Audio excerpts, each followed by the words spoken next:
This is a tutorial for the pole move called the wrist sit.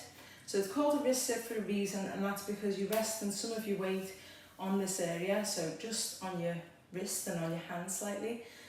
So if we just talk about the position of the hand in relation to the body before we get started, then we'll just break the whole move down quite a bit. So if I've got my left hand like this, if I want to go down on my left hand, I need to line the thumb up with the crease in my bum, and that's where you should be resting the weight. So it's not dead centre, it's more off to the side, okay? Important to note. If we come down to the floor, we'll just look at that position a little bit. So if we're there, imagine we're in our extended leg seat position. The hands come to the chest. I've got my right leg low, which means I'd want to take my right hand underneath.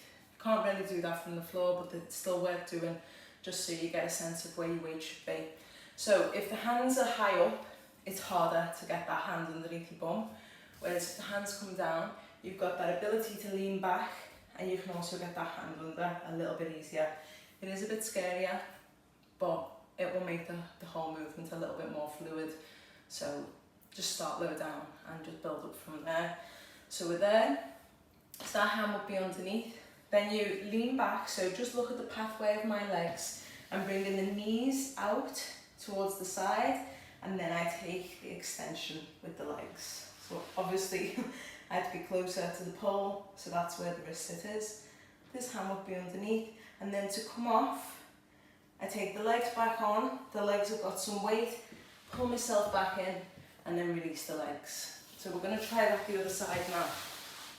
So it doesn't feel exactly the same when you do it up the pole, but we're doing this for technique and pathway of the legs even. So we've got the right leg over the left now, the hands come down, lean back.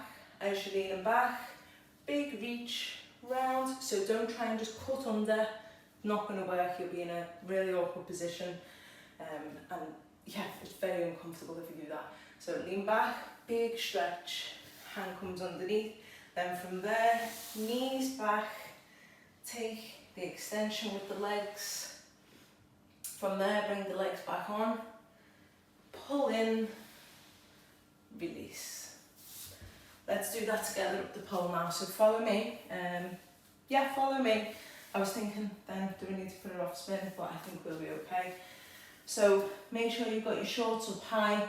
Remember what I said about the hand going under the crease of the bum. It's a really, really important note to just consider before you go into the movement. So I want my left leg on the bottom. I'm going to put my right leg on the top. So to do that, I'm just going to step into it to there. There. You can keep them bent if you want. Hands to the chest. Lean back. Hand underneath. Take the knees back. Extend. Legs back in. Hand. Release. Try that a few times over, and yeah, just be gentle with yourself at first, and then you can take the legs a little bit wider each time.